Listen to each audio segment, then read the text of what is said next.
Hey guys, we're here with Jared Padalecki in our 87 Times Square studio. We are live right now on Facebook. You ready for this? Yes. All right, we have tons of questions. We got a lot of questions for you. All right. All right, so Madison, when you joined Supernatural, did you think it would be as successful as it is today? Hi, Madison. When I joined Supernatural, I really was just hoping to get the pilot picked up. I was very living in the moment. To a degree, I think my nature is to sort of go one step at a time. And so I was just trying to do the best job I could. I had done a few pilots that didn't get picked up. I was pretty sad about it, but I think third time was a charm, and luckily it was Supernatural. I decided to go. All right, this is from Rachel. You guys are famous for your fan photo shoots. What's the most memorable photo request a fan has made? Oh boy. There are several. One time a fan came up and she was from Japan, and it must have been lost in translation a little bit because she just came up and said, "Will you choke me?" I was like, "Oh, I'm sorry." And I kind of look around and there was a drawing of me choking, and I guess maybe it was a dare or something. I wasn't really able to ask what it meant. I didn't actually choke her, but I pretended to. I think maybe.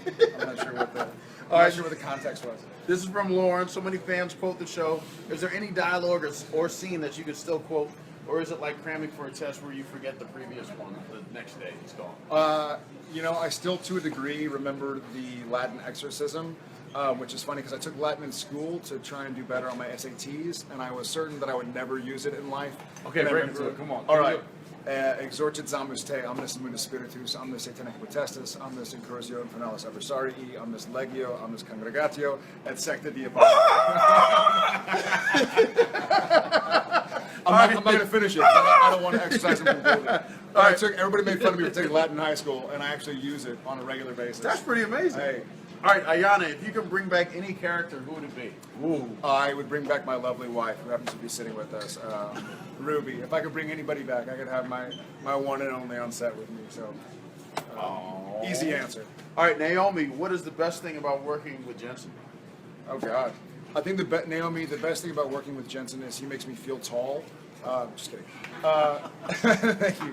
I think the best thing about working with Jensen is I trust him. I've known him for so long. And he and I are more than just kind of co-stars these days. Our wives are friends. Our kids go to the same school, and they're friends.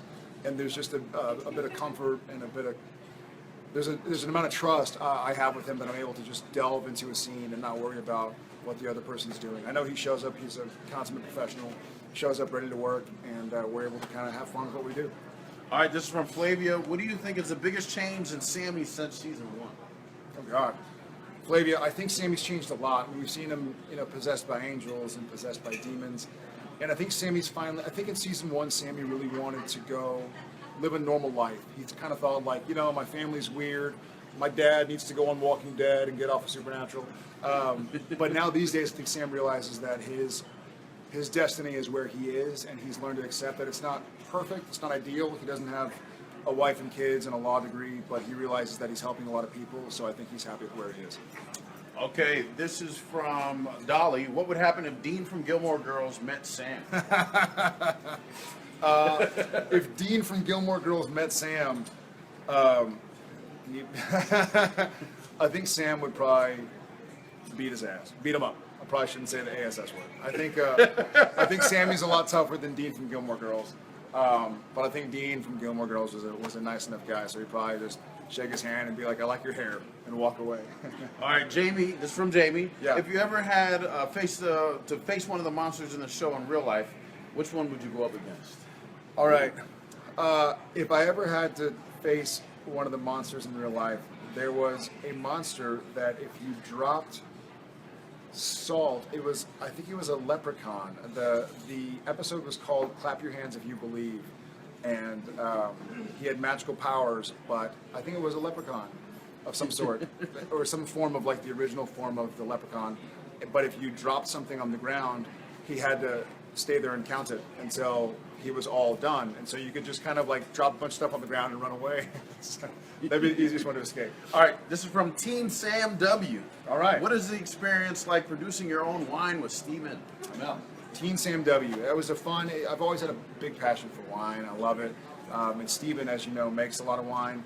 And so he came to me and he was like, "Hey, I'd love to do something. I know you're a wine drinker and a wine fan, and if you want to kind of come up with some tastes and think of what kind of wine you would like to be involved in the creation of, then let me know. And I was like, well, I like bubbly, I like Chardonnay, and so we worked with some friends and had some different taste testing and taste styling and figured out what grapes we wanted, what kind of vintage we wanted, and it was neat.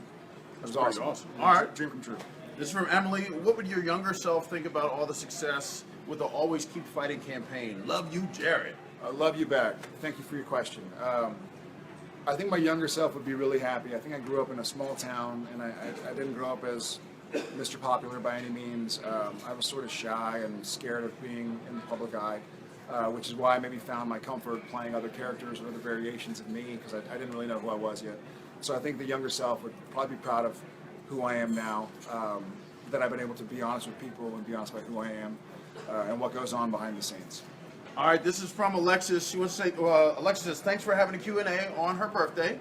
Happy birthday. That's why we're doing it, Alexis. My question is, what did you and Jensen dress up for Halloween this year, or were you too busy? All right, so I'm funny. So I've kind of become, as an adult, I loved Halloween as a kid. I've kind of become like a Halloween Grinch. Just because I wear a costume and makeup every day, so the last thing I want to do on my day off is like wear a costume and makeup. But my wife, ever since we had kids, has convinced me to kind of like, I'm always like, I'll stay at home with the candy and I'll hand it out. She's like, no, the boys want to walk around with you. I need your help. So this year I was a skeleton from Day of the Dead, as was my wife. We were the male-female skeleton versions. Oh, cool. Yeah, and then Jensen was a cowboy. All right, this is from Clara. Favorite song or music of the moment? That is easy. There's a band out called Kaleo, K-A-L-E-O, and they're going to be huge. I mean, they're already getting huge, but they're outrageously talented, good old hard rock, incredible guitar, incredible drums, incredible voice, incredible music, K-A-L-E-O. I listen to them every day. I listen to their album every single day. Elena, this is from I'm going to Elena. see them Friday in Austin. Yeah, Sorry. this is from Elena. What are your favorite TV shows to watch? Wow. The shows I watch most often are probably shows from my kids, like Paw Patrol, or PJ Masks or something. You know what I'm talking about. There you go. But I think a lot of the shows that I watch end up kind of being involved around business, like The Profit or Shark Tank. Stranger Things was great. I'm kind of a binge watcher, so I'll wait until it's out on Netflix and I'll go and I'll just blast through it. So I think Stranger Things is probably the latest thing that I binge watch. All right, these are the last two. This is Music Gamer 77. What's the cutest thing your kids have done recently? Oh God. My wife sent me a video. She was there, and our 2-year-old wants nothing more than to be like his big brother, which I think is what we play with a lot on Supernatural, with like the brothers and them loving each other and kind of wanting to be like each other and impress each other. And so they were kind of like repeat after me, and I love you, Tom. I love you, Tom. I love you, Shep. And like giving each other hugs, and you know, she sends it to me, and I'm on set. It warmed my heart. So it's a cool thing, and he's got 2 kids as well, so we're talking about it. It's fun when you start having kids. When you have one kid, they run your world, and you're there morning, noon, and night. Then you have another one, so you're kind of split. And when they get to the age where they start having secrets, and when they start having hobbies together, it's forget about it. And you look at these things, and you're like, they're playing with each other, and they're like telling secrets at each other, and like laughing at daddy and mommy, and like playing, and it's just the coolest. Like that's how I grew up. So. All right, K113, your funniest moment filming season 12 so far. Funniest moments filming season 12. All right, the funniest moment that I feel like filming season 12 is actually, there have been a lot of kind of comical moments that I've laughed on set, whether it's pranking Misha or Mark Shepard or whatever the situation may be. But I feel like the funniest moments that have happened so far as a show have been episode 11. We're doing it right now. And it's kind of a throwback to an episode called Yellow Fever, where Dean finds himself in a funny situation where he's just not quite acting like himself. And so the combination of Sam and Dean, with all they've been through, the way they're communicating, or their lack of communication, I guess, is something that we're trying not to laugh at while we're filming. So I think you guys will like it. All right, and is there anything that you can tell the Facebook Live group about what's going on in the new season? What kind of scoop? Yeah, we for those who haven't seen the first couple episodes, we're kind of going back to the smaller storylines, almost like season 1. You know, we had last year with God and the Darkness and Lucifer, and we've gone big. We've had the Apocalypse. We've done everything in 250 episodes.